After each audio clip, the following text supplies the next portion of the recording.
Une note de marque est depuis dimanche 28 avril dans nos murs. Il s'agit de Mme Mary Robinson, envoyée spéciale des Nations Unies pour la sous-région des Grands Lacs. Suite à la promulgation de la loi restructurant la CENI, la société civile de la République démocratique du Congo a 45 jours pour envoyer les noms de ses représentants au sein de cette institution citoyenne. Le monde entier célèbre ce 29 avril la journée internationale de la danse. Antenne A, le journal John Ngomboa.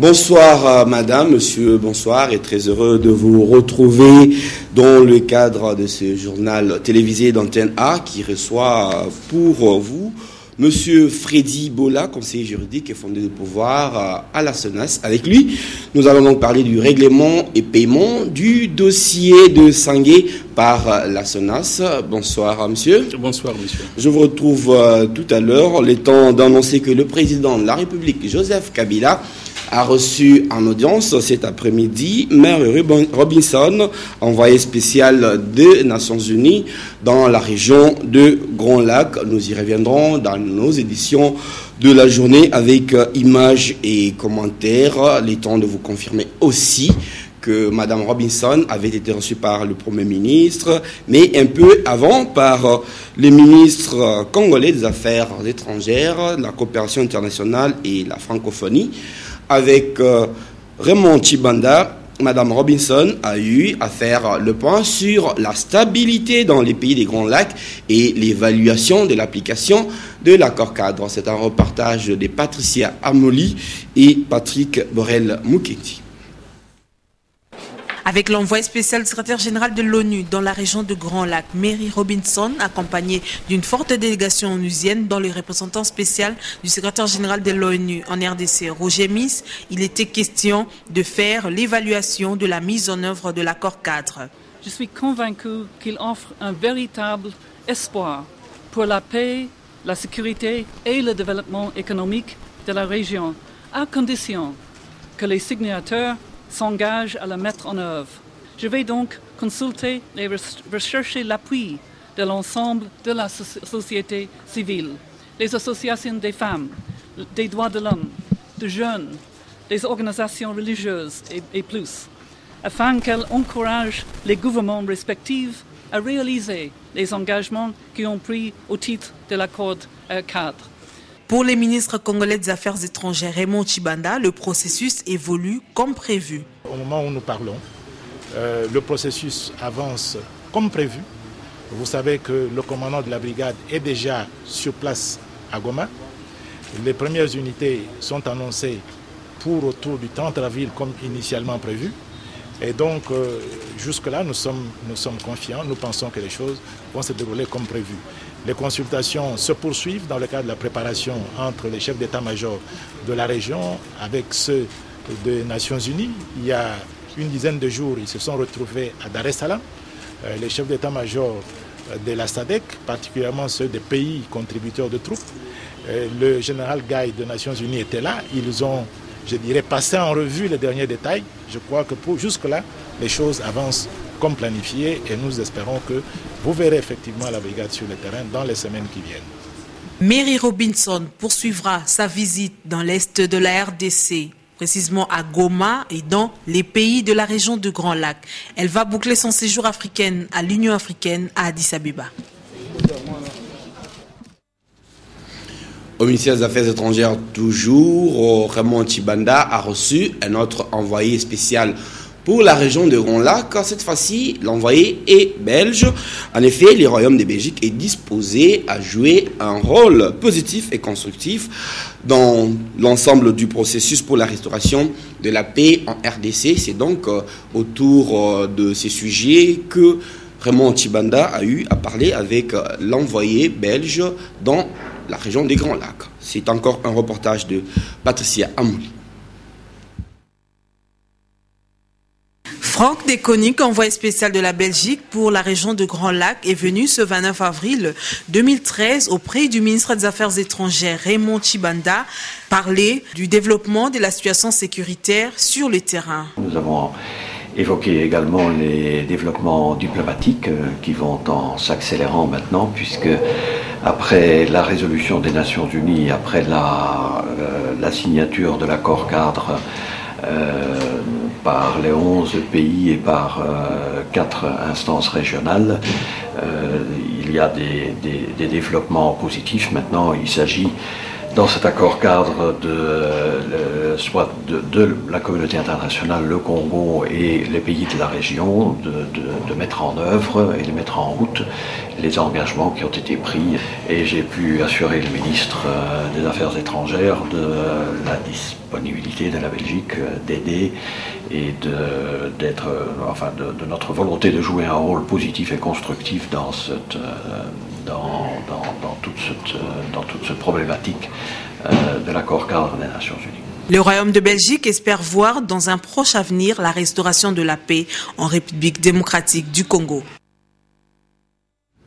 Le gouvernement congolais tient aussi à colmater toutes les brèches qui existent dans la manière de récolter les recettes publiques. Voilà pourquoi le gouvernement va organiser du 2 au 4 mai des assises nationales sur le coulage des recettes publiques en RDC. L'annonce a été faite ce lundi par le vice-premier ministre en charge du budget, ainsi que le ministre délégué aux finances. C'est un reportage de Africa Mujinga et Hugues Moussangilay.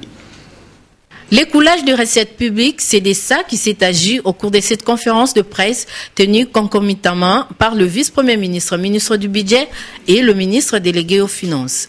Après constat, il s'avère que les recettes publiques ne sont pas toutes canalisées dans des caisses de l'État. D'où l'importance de la tenue de ces assises nationales sur l'écoulage des recettes qui se tiendront du 2 au 4 mai au Grand Hôtel Kinshasa. Comme vous le savez certainement, notre pays a réalisé des progrès indéniables sur le plan de la gestion des finances publiques. Depuis une décennie, plusieurs réformes ont été mises en œuvre au sein de nos régies financières pour renforcer leur capacité de mobilisation des recettes.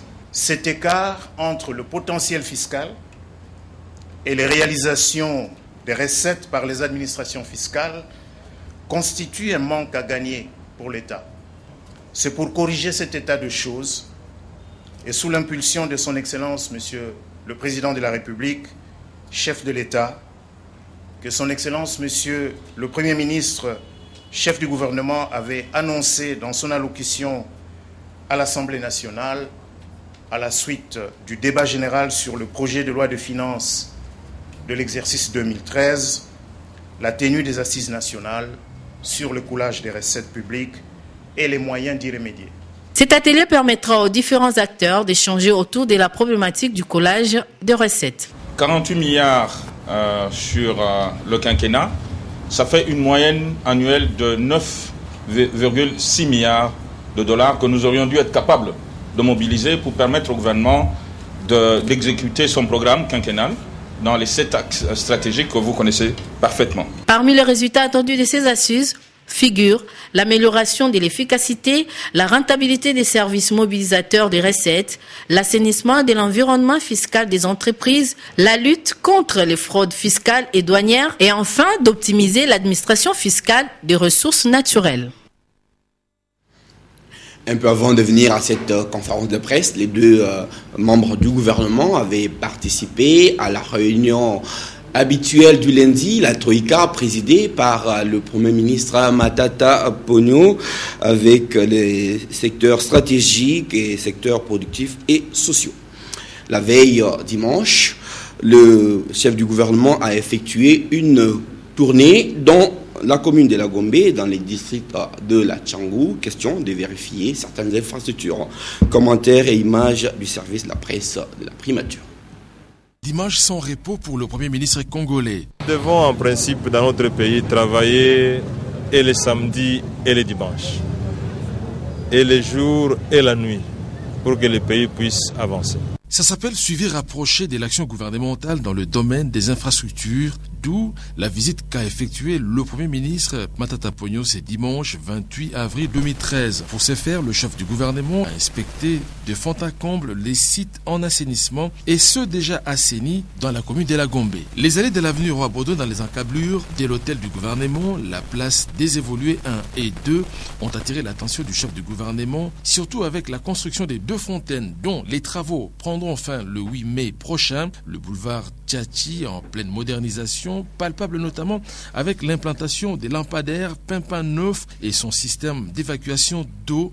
L'espace du fleuve Congo Hôtel, autrefois bondé des monticules de déchets, a aujourd'hui été libéré de la crasse grâce au dernier passage du Premier ministre. Et sur le boulevard du 30 juin, le chef du gouvernement est allé voir si l'immeuble Regina a déjà été libéré. Un grand projet d'hôtel y est prévu. Ce qu'on avait demandé, c'était l'argent.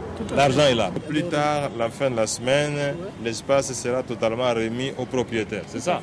Si les moyens sont là. Non, les moyens sont là. Sur l'avenue Poiloux, cette mission infrastructurale a aussi tenu à s'enquérir de l'état d'avancement des travaux confiés à l'entreprise Kitano. Il y a satisfaction. Le pont Gili, qui va aussi exprimer la grandeur de la capitale Kinshasa à la fin de travaux, a permis au Premier ministre d'avoir le cœur net sur les équipes qui travaillent en respectant les standards. Et l'axe Dalo-Okapi, non loin de l'arrêt Bitabé, présente quelques problèmes, notamment de la prise d'eau et celui d'expropriation. Le pont Sanga, non loin de l'arrêt Pascal, dans la commune d'Ekimbaseke, a aussi été inspecté par le chef du gouvernement. Il s'agit d'un pont à poutres creuses préfabriquées en béton armé. Le point de chute de cette ronde a été le quartier 3, à côté de la rivière Mokali. Les entreprises travaillent les jours et la nuit. Et d'ici la fin du mois de juin, on aura gagné énormément d'espace. Eh bien, je vous l'annonçais en ouverture, Freddy Bola, conseiller juridique et fondé de pouvoir à la SONAS, est invité sur ce plateau. Règlement et paiement du dossier des sangliers par la SONAS. Alors, Monsieur Freddy Bola, quelles sont les instances impliquées dans cette opération? Oui, je voudrais d'abord rappeler à l'opinion, tant nationale qu'internationale, que le 2 juillet 2010, un véhicule citerne avec plus de 60 mètres cubes de carburant s'était renversé à la cité des Sangues. La cité des Sangues se trouve à plus ou moins 40 km de la ville d'Ouvira. Au sud Kivu. Au sud Kivu, voilà. Et l'incendie qui en a résulté a causé des dégâts énormes, avec plus de 400 victimes, plongeant ainsi la ville de la cité des Sangues et tous les pays pratiquement dans un deuil terrible. Alors, l'administrateur délégué de la SONAS, Madame Adé, Madame Carole Aguito, me demande d'informer à la population aujourd'hui que la SONAS était réellement à pied d'œuvre dans le processus d'indemnisation des sinistrés auprès des instances du COMESA. Et qu'aujourd'hui, ce paiement est effectif. Et quelle est la hauteur des frais? Combien c'était fait? Oui, actuellement, nous avons commencé à payer depuis le 15 avril. Le 15, oui. Oui, de ce mois, et le paiement continue. Le montant alloué, le montant total de l'indemnisation s'élève à $400,000. Comment expliquez-vous qu'un camion assuré au Kenya obtienne indemnisation sur un sinistre qui s'est produit en RDC?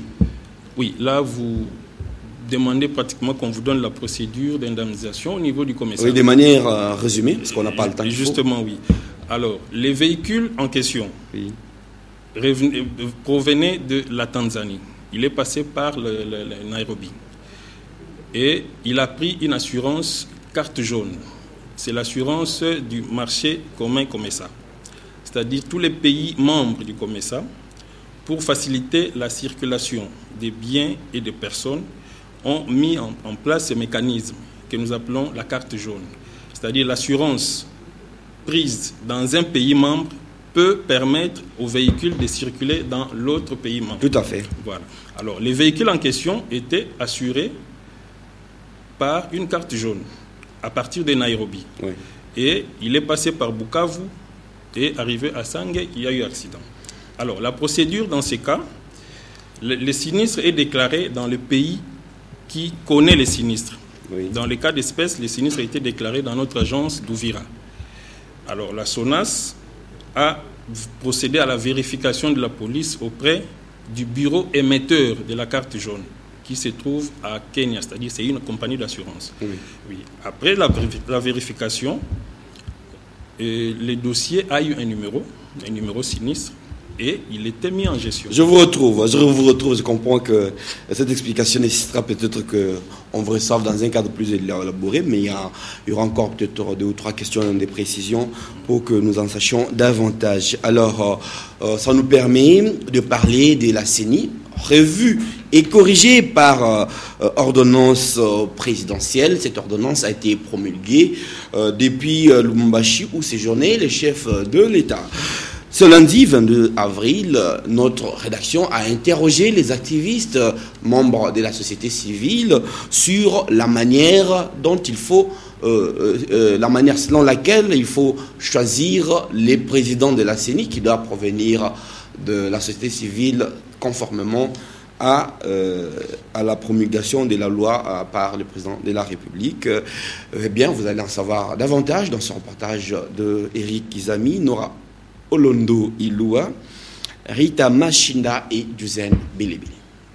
La loi organique portant restructuration de la Commission électorale nationale indépendante CENI par Joseph Kabila, les acteurs de la société civile redisent leur déception. Pour nos sociétés civiles, d'abord, c'était une déception. Une déception parce qu'on demandait au chef de l'État de ne pas promulguer une loi injuste, une loi qui ne favorise pas la démocratie, mais c'est une loi où les politiciens se cocotent pour se maintenir au pouvoir. La loi a été déjà promulguée et rentre donc en vigueur. Comment est-ce que la société civile va-t-elle, dans sa pluralité, désigner ses 3 représentants à la future CENI? L'Association pour les élections transparentes et apaisées AETA jette la lumière. Première thématique, c'est la confession religieuse qui doit désigner un seul délégué. Deuxième thématique, c'est les organisations de défense, les organisations féminines de défense des droits des femmes, un délégué. Et troisième composante, c'est ceux-là qui travaillent sur la thématique éducation civique et électorale, comme la LINELIT. D'autres acteurs, cadres des RODESIC, rassurent l'opinion qu'il n'y aura pas de tiraillements. La société civile a déjà un mécanisme mis en place pour pouvoir arriver à la désignation de ces acteurs. Malheureusement, je viens de dire que la société civile n'a pas un rôle actif, donc elle n'a pas de décisions qui seront opposables à tous. En somme, dans 45 jours au plus tard, la RDC devrait être dotée d'une CENI pilotée par un nouveau bureau. À propos des élections, eh bien, sachez qu'après le départ du gouverneur Baendé, la tête de la province de l'Équateur, eh bien, cette province s'apprête à élire un nouveau gouverneur. Ça sera le 7 juin. Aux dernières nouvelles, le probable candidat, Vincent Mokako, ancien vice-gouverneur, en fait l'un des candidats donc sous Baendé, vient d'annoncer aujourd'hui qu'il se désiste au profit de monsieur Louis Koyagalo, ancien vice-premier ministre et pressenti candidat de la majorité présidentielle dans cette élection. Nous vous en dirons davantage dans les jours qui viennent. Eh bien, Équateur, toujours à l'initiative de monsieur l'abbé Bagaza, les leaders de l'Équateur, la Mongala, la Chuapa, l'Équateur, Nord et Sud Ubangui ont eu une rencontre de solidarité dimanche à Romeo Golf. Question de raffermir leurs relations et surtout d'œuvrer pour le développement de cette province, comme l'indique Eric Kizami dans ce reportage réalisé avec Blaise Lunda. La décentralisation a été choisie comme mode de gestion de la RDC. Fort de la pauvreté qui frappe la province de l'Équateur, ses filles et fils se sont retrouvés dimanche 28 avril pour se dire qu'il faut se ressaisir pour changer cette triste réalité. Le choix ne doit pas être seulement le choix de l'Assemblée provinciale de l'Équateur. Nous devons nous retrouver entre nous pour voir un peu qui d'entre nous est le candidat idoine au point de vue du leadership, au point de vue du savoir-faire, au point de vue de la connaissance de l'Équateur, pour que quand il arrive, il puisse tout de suite mettre son programme en application. L'Équateur, poumon de la terre par la forêt et bien d'autres richesses inexploitées, peut encore étonner le monde par un élan de solidarité pour la bâtir par le travail à l'unisson. Chancelier des ordres nationaux, le général des brigades Chulungu Nembeso Otoko a effectué une visite ce lundi à l'ISIPA, où il a visité les sites de cet Institut supérieur de l'informatique, programmation et analyse. C'est un reportage de Laïn Bofando Mbungu et Blaise Lunda. Sous les guides de Mme Rufine Ekanda, le chancelier des ordres nationaux a apprécié la manière dont l'ISIPA est installée dans ses propres bâtiments dans 3 sites différents. À Kikwit, dans la commune de Lingwala, le général de brigade a visité les locaux de ce site qui est réservé au département de la technique de maintenance, et ce à la grande satisfaction des étudiants. À Chaumba, le site qui abrite la direction générale de cet alma mater est réservé au département de l'informatique de gestion dans la commune de la Gombe. Le chancelier a fait le tour des bâtiments avant d'avoir un tête-à-tête avec le promoteur de l'ISIPA, Martin Ekanda Onyangunga. Un motif de satisfaction pour les personnels de cette institution d'enseignement supérieur. Le général qui est venu visiter l'ISIPA, ce n'est pas n'importe quel général, c'est lui qui est en charge de pouvoir primer tous les nationaux qui excellent dans un domaine donné, et nous, ISIPA, nous excellons dans l'enseignement supérieur en informatique et en sciences commerciales. Donc pour nous, c'est un motif de joie, de fierté et de satisfaction que de voir ces dignes fils du pays venir visiter l'ISIPA, venir voir le PDG Martin Ekanda pour l'honorer de son œuvre qu'il a réalisée en créant l'ISIPA et en faisant ce travail que tout le monde loue aujourd'hui. Donc c'est une grande fierté pour nous. Bien avant, le chancelier Chulungu Nembeso Otoko s'est rendu dans le cadre de sa visite à Kitega, site réservé à la section des sciences commerciales et financières. Bien, tout à fait autre chose, l'Observatoire des médias congolais, en collaboration avec les collectifs 24, organise du 29 au 30 avril, c'est-à-dire aujourd'hui, lundi, demain, mardi, un atelier de formation sur les principes et des modes d'accès à l'information. Les organisateurs s'appuient sur l'article 24 de la Constitution afin qu'une loi sur l'accès facile à l'information soit votée au niveau de l'Assemblée nationale. Reportage de José Moussangana, Duzen Belebele et Hélène Kapapo. Accéder à l'information, c'est un droit reconnu universellement à toute personne. Ce droit est garanti par la Constitution de la République démocratique du Congo dans son article 24. C'est ce qui ressort de l'atelier des formations sur les principes et des modes d'accès à l'information. Les organisateurs en ont donné l'objectif principal. Des objectifs importants.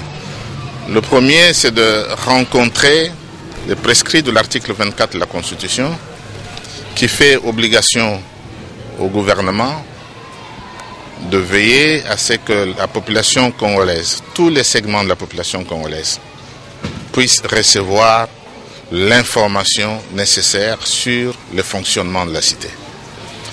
Et la seule façon pour le gouvernement de rejoindre cet objectif qui est fixé dans la Constitution, je le rappelle, c'est de permettre aux journalistes d'accéder à toutes les informations qui concernent la marche du pays. C'est donc pour cela que nous nous retrouvons ici. Les membres de la société civile qui constituent les collectifs 24 allusion faite à l'article 24 de la Constitution s'appuient sur cette dernière pour faire un plaidoyer afin qu'une loi sur l'accès à l'information soit votée. Entre-temps, l'atelier se poursuit et va se clôturer ce mardi 30 avril. Ce 29 avril, c'est lundi donc à Roméo Golf, des réunions des comités techniques spécialisés sur les politiques et planification des transports, douanes et facilitation du commerce co-organisé par le ministère des Transports, la direction, la DGDA et le secrétariat exécutif de l'autorité des coordinations des transports des transits nord, corridor nord. C'est un reportage de Solange Kwale-Pembele et David Tembeni. Scindé en deux, ces assises porteront sur la 5e réunion du comité technique spécialisé sur les politiques et planification des transports, ainsi que la 7e réunion du comité technique spécialisé de douane et facilitation du commerce du corridor nord. Pendant 5 jours, c'est-à-dire du 29 avril au 3 mai 2013, les participants à ces réunions, à savoir les experts et techniciens de 6 pays membres du corridor nord, vont non seulement échanger, mais aussi être informés des réalisations enregistrées par leur organisation. Des échanges qui s'articuleront également sur les rapports de l'Observatoire de transport du corridor nord relatif au suivi de sa performance, celui du délai de transit au poste frontalier de Malaba, Boussia et Katuna, ainsi que sur le programme d'activité de douane et facilitation du commerce pour l'exercice 2013-2016. Les organisateurs, eux, attendent beaucoup de ces réunions. Nous souhaitons bon travail au niveau des experts qui vont nous produire un travail qui est attendu par notre organisme de manière que la démarche qui pourrait intervenir donne satisfaction à tous les pays membres. Les marchandises qui passent par Mombasa terminent la course généralement sur notre pays, sur le territoire congolais. Donc la douane ayant dans ses missions le rôle de facilitation et de sécurisation des marchandises est concernée au plus haut point, comme je l'ai dit. L'amélioration des conditions de transport, de transit, permet une fluidité des marchandises, permet la réduction des délais de dédouanement et de transport et bien entendu la diminution des coûts. Donc nous les accompagnons au travers des actions que nous menons, les programmes que nous menons pour réduire les détournements de marchandises, réduire les transbordements pour qu'il y ait la traçabilité des marchandises de bout en bout. Notons tout de même qu'entre 2011 et 2012, le trafic en transit a connu une croissance de 18,4%. Elle est donc passée de 5,60 à 6,63 millions de tonnes. Chaque 29 avril, le monde entier célèbre la journée internationale de la danse en RDC, pays connu pourtant pour les qualités des danseurs des nationaux. Eh bien, cette commémoration se déroule dans la méditation. Toutefois, certains professionnels de la danse ont réfléchi sur l'avenir de cette discipline. Magali Sissi, José Moussangana. Une journée de manifestation culturelle. Cette journée a été mise en place depuis 1982 par le Comité international de la danse. Elle est célébrée en date du 29 avril afin de commémorer l'anniversaire de la naissance de Jean-Georges Norvert, qui est considéré comme le créateur du ballet moderne. À chaque année de cette journée, un chorégraphe ou danseur notoire est invité à délivrer un message diffusé à travers le monde grâce à une manifestation quelconque. Le but de ce message est de délivrer lors de cette célébration la célébrité de la danse et de relever l'universalité de cette forme artistique. Pour comprendre d'où vient la danse, il faut comprendre d'où vient l'homme. Quand l'homme est créé, il a cherché à donner un sens à sa vie et il a créé ce qu'on appelle des mythes. On est tombé dans la mythologie. Après, la mythologie a donné lieu au culte. Donc il y a eu des dieux et des ancêtres, tous ces gens-là qu'il fallait honorer, célébrer, et ça a donné lieu aux rites. Et les rites ont donné lieu à toutes ces sortes de célébrations. Alors quand vous rentrez là-dedans, vous retrouvez la place qu'occupe la danse dans la vie de l'homme. Cette journée internationale renie le monde de la danse, rend hommage à la danse, célèbre son universalité et franchit toutes les barrières culturelles et ethniques. Sur ce plateau avec moi, Freddy Boula, conseiller juridique et fondé de pouvoir à la SONAS. Quel est le nombre des sinistrés concernés par ces gestes en rapport avec Sangui? Oui, nous avons en tout recensé 386 cas, précisément 303 cas de décès, 58 cas de lésions corporelles et 25 cas de dégâts matériels. Des gens qui ont perdu les maisons, les télés, il y avait une salle de ciné à côté, et tout ça. Alors concrètement, quelle a été la part de la SONAS dans cette opération? La SONAS est là depuis le début. Un jour après l'accident, la SONAS était déjà à Sangué avec des frais pour assister les victimes qui étaient dans les hôpitaux. Et après, la SONAS a aidé la population, qui, il faut le dire, sont dans un milieu rural. La SONAS a aidé la population à constituer les dossiers médicaux, les documents de succession. Il y avait même un jugement. Il fallait aider nos compatriotes à constituer les dossiers et à ramener ces dossiers au niveau de Nairobi, où se trouvent les consortiums des réassureurs. Je vous garde pour une toute dernière question. Le temps de permettre au public qui n'a peut-être pas eu le temps de lire la presse, de pouvoir découvrir le grand titre de la journée dans une sélection et commentaire de Patricia Mbolekou.